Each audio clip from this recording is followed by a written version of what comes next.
আসসালামু আলাইকুম। Microsoft Excel লার্নিংয়ের আজকের পর্বে আপনাদেরকে স্বাগত জানাচ্ছি। আজকে আমরা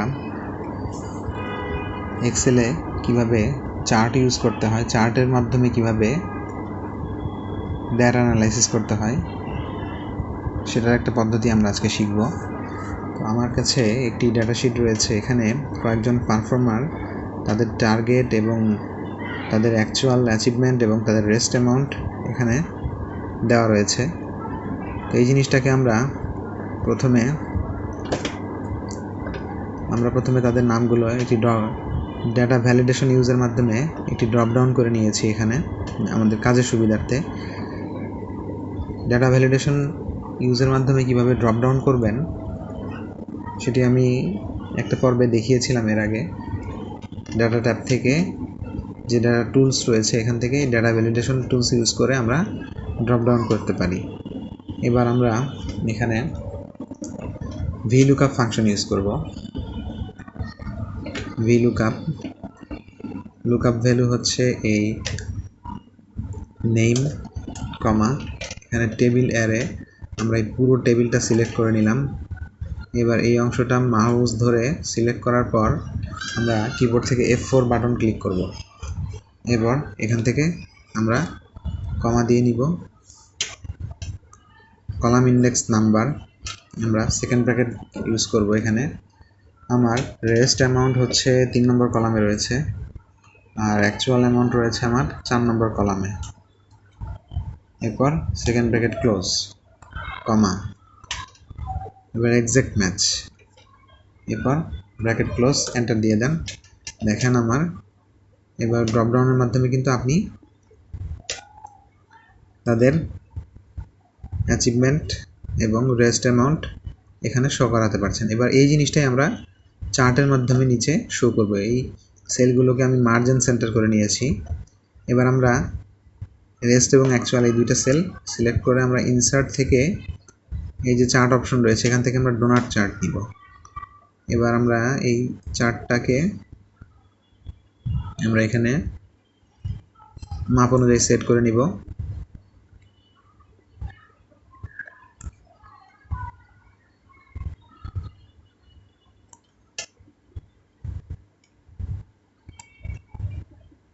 এবার চার্টটাকে আমরা একটু বড় করে নিব যাতে আমাদের এখানে দেখতে সুবিধা হয়।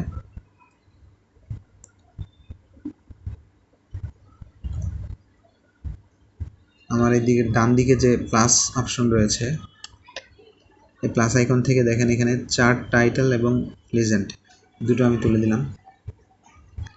এবার এই যে ডোনাট চার্টটা ক্রিয়েট হয়েছে এখানে এই চার্টে ক্লিক করেন। এখান থেকে রাইট বাটন ক্লিক করে আমরা সিলেক্ট ডাটাতে যাব। এখান থেকে অ্যাড, আমরা সিরিজ নেম আমরা দেখতে চাচ্ছি অ্যাকচুয়াল। আমরা এইখানে সিরিজ ভ্যালুটা আমরা কি করব, এখানে কয়েকটাকে ভাগে ভাগ করে নিব। আমরা এই চার্টটাকে দেখেন আমরা ওয়ানের যে এখানে যে 1 লেখা রয়েছে এখানে আমরা কমা দিয়ে পরপর কয়েকটা 1 নিয়ে নিব। এভাবে কমা 1, এতে করে আমার এখানে লাস্ট কিন্তু 1 দিয়ে তারপর আপনাকে ব্র্যাকেট ক্লোজ করতে হবে। এবার ওকে দিয়ে দেন।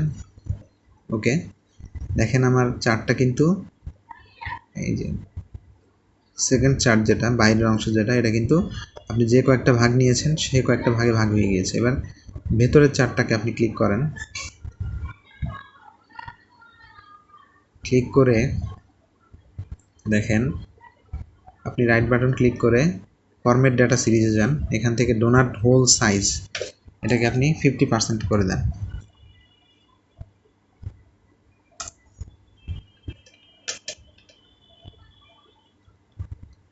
এবার যে বাইরের যে চার্টটা রয়েছে যেটাকে আমি বেশ কয়েকটা ভাগে ভাগ করেছি, এখান থেকে আমি যে ফিল অ্যান্ড লাইন অপশন রয়েছে এখান থেকে আমি সলিড ফিলে যাব। এখান থেকে আমি ইচ্ছে মতো একটা কালার সিলেক্ট করে নিব। এরপর দেখেন আমার চার্ট ডিজাইন ডাটা থেকে চার্ট ডিজাইন থেকে আমরা চেঞ্জ চার্ট টাইপে ক্লিক করব। এখান থেকে দেখেন আমার সেকেন্ডারি অ্যাক্সিস এটা আমি ওকে করে দিব। ওকে। এবার আমার যে বাহিরের অপশনটা রয়েছে এটাকে আমি প্রথমবার সিলেক্ট করব। সিলেক্ট করে এবার আমি দ্বিতীয়বার আরেকবার সিলেক্ট করব, করে আমি নো ফিল দিয়ে দেব। এবার যে এই যে বাকি অংশটুকু রয়েছে এই অংশটা আমি সিলেক্ট করব, আরেকবার সিলেক্ট করে আমি এখান থেকে ইচ্ছে অনুযায়ী আলাদা একটা কালার নিয়ে নিব আমি।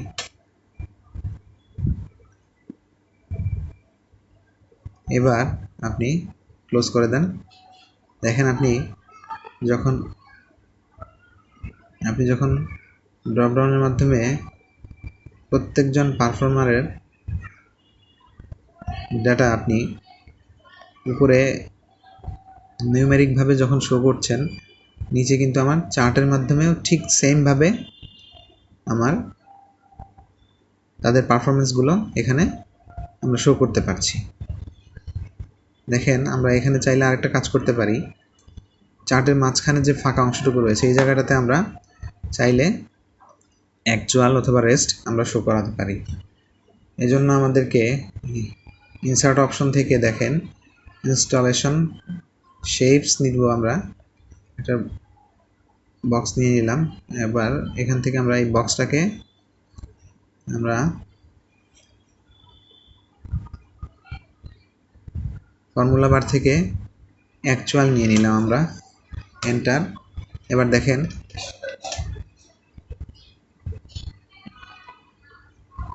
আমরা এই শেপটাকে এবার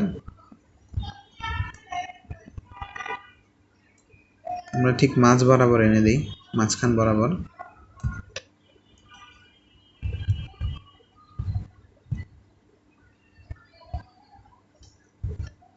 একটু বোল্ড করে দিলাম, ফন্ট সাইজ একটু বড় করে দেন যাতে আপনার দেখতে সুবিধা হয়।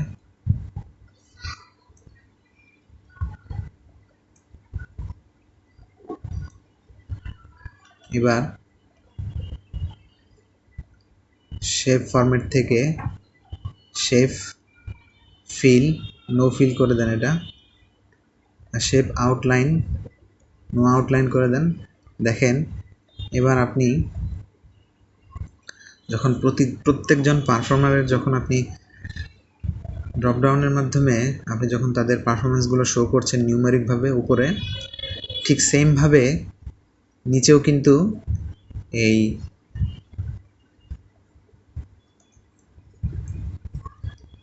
চার্টের মাধ্যমে পার্সেন্টেজ আকারে খুব সুন্দরভাবে কিন্তু আমরা এই প্রেজেন্টেশনটা দিতে পারছি। তো এক্সেলের এই কাজগুলো আপনার জানা থাকলে আপনি যে কোনো প্রেজেন্টেশন খুব সুন্দরভাবে উপস্থাপন করতে পারবেন। তো আশা করি আমরা ট্রিক্সটা বুঝতে পেরেছি। অবশ্যই মাইক্রোসফট এক্সেলের কাজগুলো আপনারা সঠিকভাবে করার জন্য অবশ্যই প্র্যাকটিস করতে হবে। আদারওয়াইজ কিন্তু আমরা মাইক্রোসফট এক্সেলের এই ট্রিক্সগুলো আমাদের প্র্যাকটিস থাকলে আমরা মনে রাখতে পারবো। তো আশা করি সবাই বুঝতে পেরেছেন। আপনাদের সকলের কাছে অনুরোধ থাকবে, যারা আমার চ্যানেলের নতুন ভিউয়ার রয়েছেন অবশ্যই আমার চ্যানেলটিকে সাবস্ক্রাইব করবেন। আর ইতিমধ্যে যারা আমার চ্যানেলটিকে সাবস্ক্রাইব করেছেন তাদেরকে আমি আন্তরিক ধন্যবাদ জানাচ্ছি। সবাই ভালো থাকবেন, আমার চ্যানেলের সঙ্গেই থাকবেন। ধন্যবাদ।